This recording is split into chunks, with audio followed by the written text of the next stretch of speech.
गरीब किसान के पास एक बकरी और एक तोता होते हैं। वो बहुत ही लाड़ प्यार से उन्हें पालता और उनको खाना खिलाता।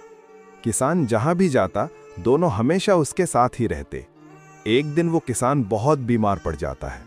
वो उस बकरी और तोते से कहता है, तुम लोग कोई दूसरा मालिक ढूंढ लो, अब तुम्हारे लिए खाना नहीं ला पाऊंगा। फिर वो बकरी एक पतीले में बहुत सारे चावल लाती है और तोता कुछ हरी सब्जियां और जड़ी बूटियां लाता है।